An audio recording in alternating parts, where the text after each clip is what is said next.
Alors, je suis maintenant retraité de la gendarmerie. J'ai servi pendant 42 ans à la gendarmerie, 36 ans en tant qu'actif et 6 ans dans le cadre de la réserve opérationnelle. Sur ces 36 ans d'activité au sein de la gendarmerie, une grande partie a été passée dans l'exercice de la police judiciaire, au sein de brigades ou de sections de recherche ou dans un bureau de police judiciaire en état-major. Donc les meurtres, les règlements de compte, les braquages, les trafics en tout genre, ça a été mon quotidien pendant des années. Cependant, j'ai commencé comme tous les gendarmes dans une unité territoriale, mais j'ai très vite compris que c'était pas là le métier que je voulais faire. Je ne verbalisais pas très souvent, sauf bien sûr toutes les infractions qui étaient graves et génératrices d'accidents. J'étais plutôt, je crois que je suis même encore du genre pragmatique. Et j'invitais plutôt les contrevenants à réfléchir sur leur conduite en leur faisant comprendre qu'ils prenaient des risques pour eux et pour les autres. Donc de fait, pratiquement toute ma carrière a été liée à l'exercice de la police judiciaire. Je rappelle, pour ceux qui ne savent pas, que la gendarmerie, dans son activité globale, son activité missionnelle, 40% sont dévolus à l'exercice de la police judiciaire. Les autres pourcentages, donc 60% qui restent, c'est de la police, ce qu'on appelle la police administrative, et des missions de défense. Pour la seconde question, est-ce que j'ai fait une formation littéraire? Alors non, je suis un autodidacte pur et dur.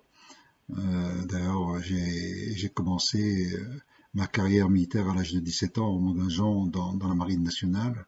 3 ans de marine nationale, 1 an de marine marchande, ce qui fait que bon, j'ai pas suivi d'études littéraires. Et surtout dans ma carrière de police judiciaire, on est amené à faire des synthèses. Tous les officiers de police judiciaire qui sont directeurs d'enquête font des synthèses pour résumer les dossiers criminels qu'ils ont eu à traiter.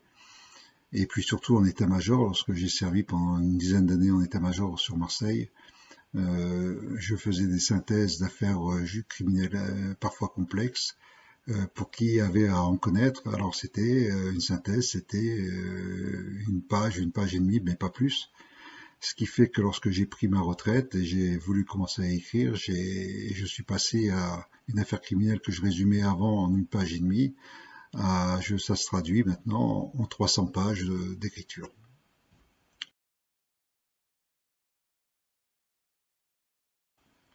Alors j'ai toujours écrit. Je peux remonter un peu dans ma jeunesse. Quand j'étais marin à bord des bateaux, enfin, j'ai fait plusieurs bâtiments de la marine. J'écrivais, je griffouillais quelques lignes, quelques pages euh, qui partaient au vent comme on jette une bouteille à la mer. Donc j'ai jamais rien gardé. Et puis il y a eu une rencontre qui a été importante dans ma carrière. J'étais déjà officier de gendarmerie. C'est un autre officier, un colonel, qui était, en plus d'être officier de gendarmerie, c'était un artiste avec plusieurs flèches à son arc. C'était à la fois un peintre, un musicien, un poète et un romancier. Il s'appelle, je donnerai que son prénom, Marc, et j'espère qu'il se reconnaîtra s'il voit cette vidéo. Et je dois dire, tiens, pour la parenthèse, que Marc, c'est celui qui m'a mis le pied à l'étrier pour écrire, et puis il y a un deuxième Marc qui me mettra plus tard le pied dans une maison d'édition, mais j'en reparlerai après. Donc Marc est un prénom visiblement qui me porte chance.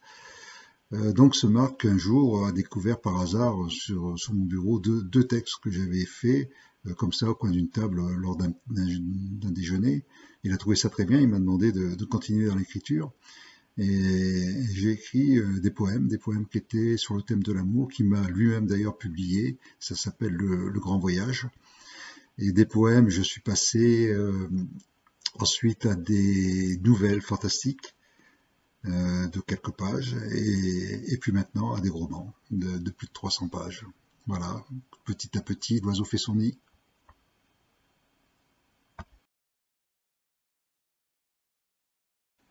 Alors, pour écrire mes livres, je n'ai pas pris de pseudo, et pourtant cette idée m'a effleuré un moment l'esprit.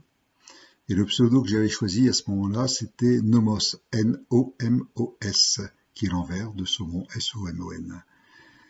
Et puis j'ai trouvé à la réflexion que c'était un peu prétentieux d'apprendre un pseudo. Pourquoi faire compliqué quand on peut faire simple? J'ai préféré garder mon prénom et mon nom, Frédéric Saumon, voilà, ça me va bien comme ça, c'est très bien. Par contre, j'ai appris il n'y a pas très longtemps par un membre de ma famille qu'un grand-père que j'ai assez peu connu, lorsqu'il était beaucoup plus jeune, avait voulu faire une carrière dans la chanson, une carrière chanteur lyrique, et que s'il avait réussi cette carrière, il aurait choisi un pseudo, et c'était l'envers de son prénom, l'envers de son nom. Donc vous avez compris déjà l'envers de son nom, mais l'envers de son prénom c'était Noël, il s'appelait Léon, donc Léon Noël, et il s'appelait Saumon évidemment, et l'envers c'était Nomos. Donc quelle a été ma surprise d'apprendre que mon grand-père que j'ai peu connu dans les années 30, 1930, avait choisi comme nom de scène, s'il avait percé, Noël Nomos. Voilà, c'est peut-être est-ce un signe du destin quelque part, enfin voilà, un atavisme quelque part, je sais pas, mais voilà, c'est très bizarre et c'est marrant.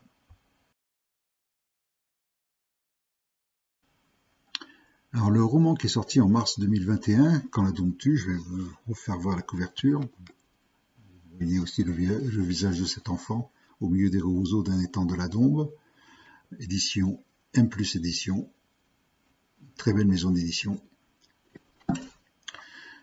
Donc, Quand la Dombe tue est sorti en mars 2021. Alors c'est l'histoire de trois dérives. Des dérives d'individus, dérives complètement indépendantes les unes des autres et pourtant qui vont se croiser et s'entrechoquer. C'est d'abord la dérive d'un amour d'adolescent déçu qui va donner lieu à une tragédie.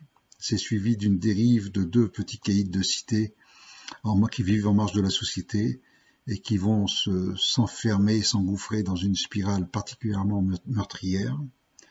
Et ensuite, c'est la dérive d'un tueur en série qui s'en prend à des préadolescents de 10, 12 ans, toujours des petites blondes aux cheveux longs. Donc sans résumer ce livre, parce que je ne voudrais pas vous livrer trop d'indices, sachez que je vais vous parler de la Dombe. Vous pouvez vous poser la question normalement de savoir ce qu'est la Dombe. La Dombe, c'est une région qui se situe dans le département de l'Ain, entre Bourg-en-Bresse et Lyon. C'est une région qui, à l'origine, était très marécageuse et qui, avec les moustiques qui étaient dans les marécages, donnait lieu à des maladies. Et au Moyen-Âge, les moines ont décidé de transformer radicalement cette région en transformant les marécages en étangs. Il y a donc plus de 1200 étangs dans cette région qui ont la particularité de s'alimenter les uns les autres. Et puis, une fois par an, la région organise ce qu'on appelle la mise à sec d'un étang ou d'un ou plusieurs étangs. Donc on vide l'étang, on récupère le poisson qui s'y trouve, ça donne lieu à une fête, et puis cet étang est transformé en champ. Et un peu plus loin, un champ va se retrouver à nouveau être un étang, et ainsi de suite. Ce qui donne à la Dombe une physionomie particulièrement changeante, et on peut facilement s'y perdre. Voilà pourquoi j'ai choisi la Dombe, parce que ça collait particulièrement bien au roman que je voulais écrire, à l'histoire que je voulais écrire. Ensuite, le second livre qui va sortir en août 2021, le deuxième opus, donc c'est une suite de Quand la Dombe tue, ça s'appelle La Chimère de la Dombe. On va retrouver les mêmes personnages récurrents du premier livre. Gendarmes et policiers sont toujours sur la trace du tueur en série, qui va se montrer particulièrement vicieux et sadique, et il va même provoquer les forces de l'ordre et essayer de s'en prendre ou menacer de s'en prendre à la famille d'un gendarme, notamment au bébé d'un des gendarmes. Et puis il les provoque sans arrêt. Et là, on va s'apercevoir qu'il ne tue plus non plus des adolescentes de 10-12 ans, mais qu'il va s'en prendre à des femmes d'une quarantaine d'années. Alors pour les lecteurs qui ont lu Quand la Dombe tue, ils vont trouver dans ce second opus toutes les réponses à leurs questions. Ils vont comprendre pourquoi il tuait des adolescentes dans le premier volet, et dans le deuxième volet, il s'en prend à des femmes d'une quarantaine d'années. Voilà, donc ça sortira au mois d'août 2021, toujours chez M+ édition.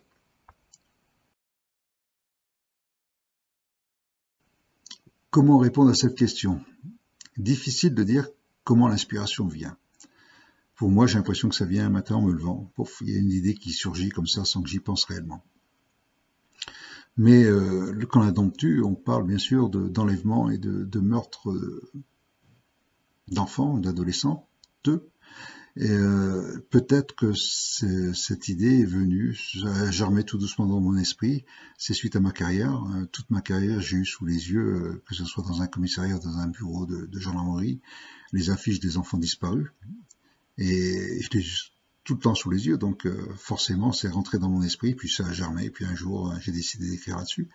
Alors c'est vrai que je me souviens de ces affiches, je me souviens des visages que j'ai vus, des garçons et des filles, je me souviens de Cécile Valin, qui était une jeune fille, une adolescente de 16-17 ans, qui passait son bac et qui a disparu en Savoie. Je crois que c'était du côté de Saint-Jean-de-Maurienne, il me semble que c'est par là-bas. Moi j'étais sur Albertville à l'époque, et cette disparition a été particulièrement inquiétante et je crois qu'on ne l'a jamais retrouvée. Ensuite, comment ne pas oublier Estelle Mouzin, bien sûr, avec l'affaire Fourniret et son corps que l'on cherche toujours pour rendre aux parents, les pauvres parents. Et puis Marion Wagon, et puis Lucas Tronche, voilà, tous ces jeunes enfants, ces adolescents qui disparaissent. Ça reste un drame pour la famille, mais aussi un drame pour les forces de l'ordre, parce que quand on les retrouve pas, on est quand même traumatisé. Moi, je me souviens, et vous allez me dire c'est complètement idiot, mais c'est comme ça, être resté devant les affiches et puis causer aux photos en leur disant mais dis-moi où tu es, fais-moi un signe. Est-ce que tu es vivant? Est-ce que tu es vivante encore? Dis-moi où tu es. Voilà. Et bien sûr, j'ai jamais eu de réponse. J'aurais adoré avoir une réponse, avoir un flash qui me permette de retrouver ces enfants-là. Je les ai jamais eus. Et puis quand je pense à ces drames de disparition d'enfants qui sont jamais retrouvés, je pense aussi à tous ces charlatans qui donnent des renseignements, des fausses joies aux familles en leur disant qu'ils ont eu un flash, ils ont vu que leur fille ou leur fils était à tel endroit, qui était dans telle position, et les parents sont prêts à croire tout et n'importe quoi, et ils ont tellement l'espoir, l'envie de revoir leurs enfants que voilà, ils sont prêts à tout. Et le pire, c'est que pour moi, je les appelle les charlatans parce que à 90%, il y a des gens sérieux, c'est sûr. Il y a des gens qui ont des flashs et des révélations, mais il y en a beaucoup, c'est rien, quoi, c'est du vent. Mais le problème, c'est qu'à chaque fois qu'il faut une révélation comme ça, on est obligé, nous, gendarmes ou policiers, de vérifier et on perd du temps à vérifier ça. Voilà ce que je voulais dire là-dessus. Alors, comment on est une intrigue? Je sais pas. Ça arrive, moi ça m'arrive, là j'en ai une en tête, là j'ai commencé à écrire, j'ai commencé à rechercher d'abord pour essayer d'alimenter ma première page, voir un peu, et puis si ma première page tient la route, si j'ai envie de continuer, c'est bon, je continue, et puis si la première page me donne pas satisfaction, ben je jette et puis j'attends une meilleure idée.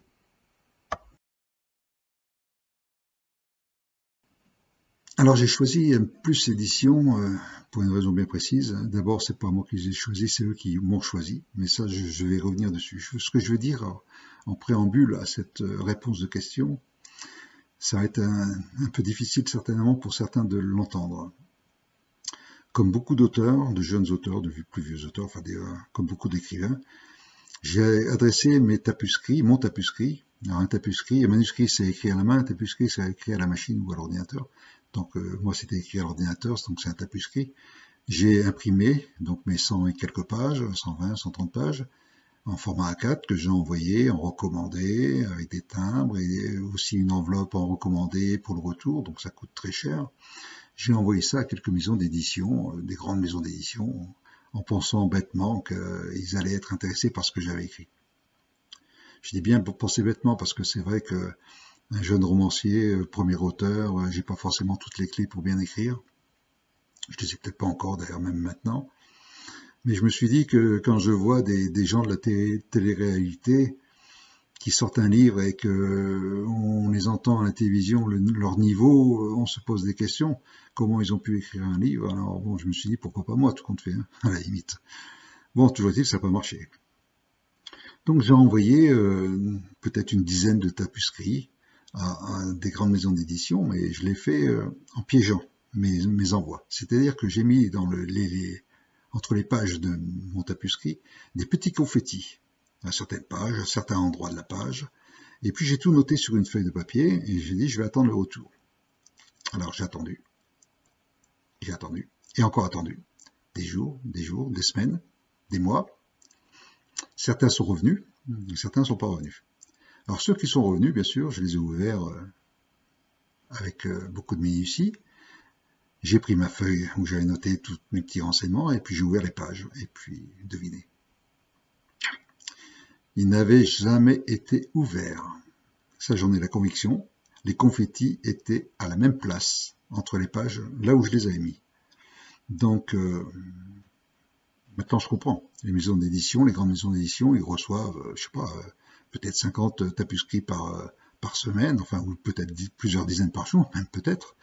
Et donc, ils ont ni les moyens matériels, ni les moyens humains pour pouvoir les lire, hein, tous ces tapuscrits. Pourtant, je suis convaincu que parmi tous ces écrits, tous ces envois, il y a probablement des pépites, des choses formidables.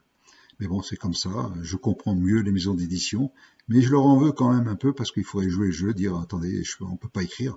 Parce que moi, les lettres de rejet que j'ai eues, c'est des lettres type.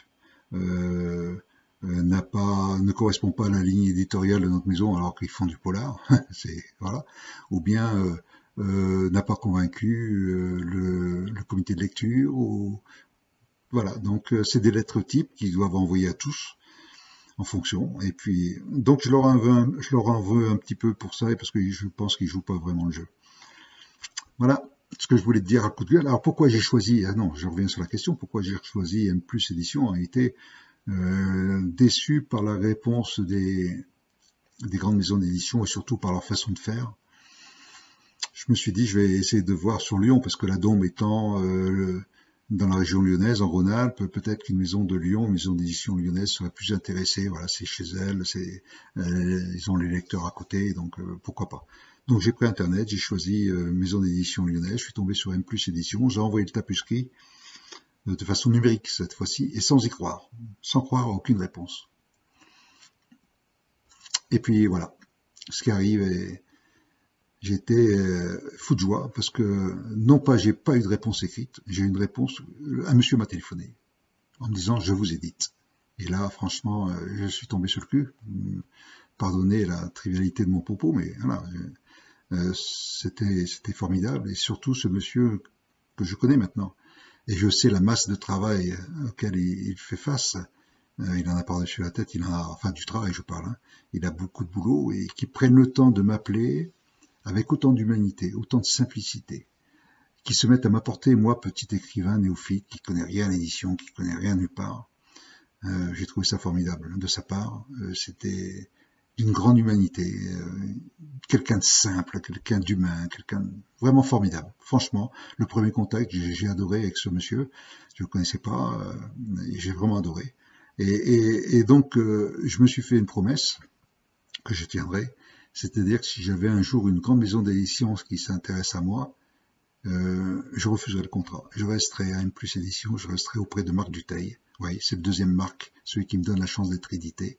Il y a eu le premier qui m'a mis le pied à l'étrier, le deuxième qui me donne la chance d'être édité. Je resterai avec Marc Dutheil, parce que de toute façon, c'est pas l'argent moi qui m'intéresse, hein, donc je m'en fous.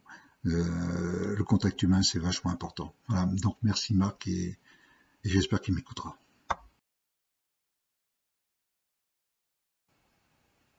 Donc j'ai participé il y a quelques jours à mon premier salon littéraire.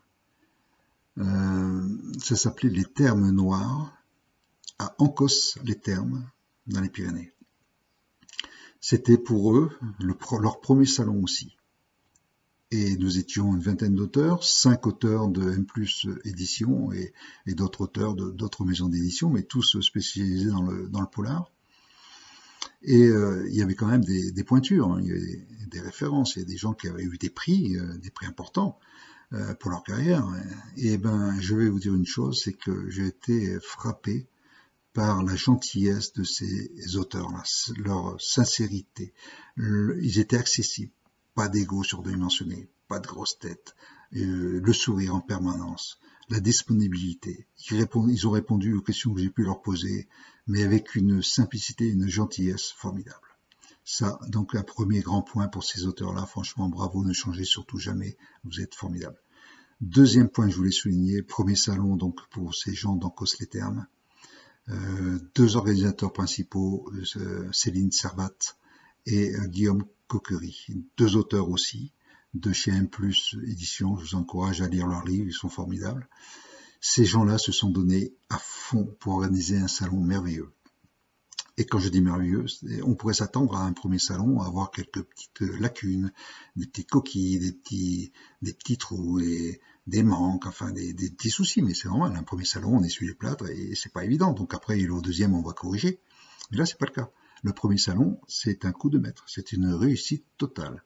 Ils avaient une bande de joyeux lurons, de bénévoles, adultes et enfants, des ados de classe de quatrième, qui étaient là, qui ont participé pendant ces 2 jours-là, qui nous ont accompagnés. Et c'était formidable, avec des ateliers lecture, des ateliers découvertes et des choses fabuleuses. Donc Céline, Guillaume, les bénévoles d'Ancos, les écrivains qui étaient présents, les auteurs, vous êtes des champions, vous êtes formidables, j'ai vraiment adoré. Merci pour tout.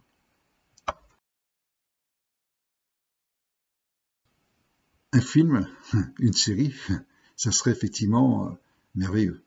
Je pense que tous les auteurs rêvent un jour de voir leurs mots se transformer en images. Alors c'est vrai que quand la dombe tue a suffisamment de rebondissements et d'éléments qui permettraient de séquencer en série, à mon avis sans aucun problème. Alors évidemment, je ne serais que ravi qu'un jour un producteur, un réalisateur dise à mon éditeur, ce livre m'intéresse, je vais en faire un film ou une série. Mais bon, j'y crois pas beaucoup. Hein. Voilà, j'en suis plus là. Mais il n'est pas interdit de rêver, donc je rêve un peu, pourquoi pas, et ce serait vraiment formidable. Ensuite, deux projets qui vont sortir, mais c'est des vieux projets, parce qu'en réalité, c'est des livres que j'ai écrits il y a quelques années, 7-8 ans. Et pour être tout à fait honnête avec vous, l'écriture en 7-8 ans d'un écrivain change fatalement, on s'améliore.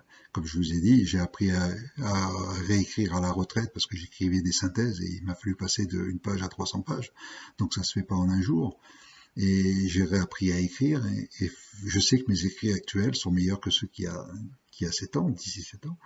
Donc j'ai commencé à les réécrire. Donc le premier qui sortira, je proposerai à mon éditeur, on verra s'il l'accepte. C'est aussi un policier, vous y retrouverez les personnages récurrents de Quand la tombe tue, c'est-à-dire Dominique Deschamps et tous les autres, ils seront là, c'est un policier. Et le deuxième, c'est un livre qu'on dit sociétal, c'est l'histoire d'un enfant abandonné à 4 ans qui se retrouve non pas dans un orphelinat, mais il a été transformé en colonie agricole pénitentiaire. En 1856, on se retrouve dans cette période-là, et je raconte son enfance et son adolescence au milieu de petits criminels. Voilà. Ça sortira peut-être ou peut-être pas. Toujours est-il que je vais commencer à réécrire tout ça de façon avec mon écriture à ce que j'ai maintenant. J'espère que les lecteurs auront plaisir à me suivre. J'ai non pas un blog, mais une page Facebook, Frédéric Saumon Auteur. Donc j'aurai plaisir à les retrouver et à discuter avec eux en direct. Voilà, merci pour tout.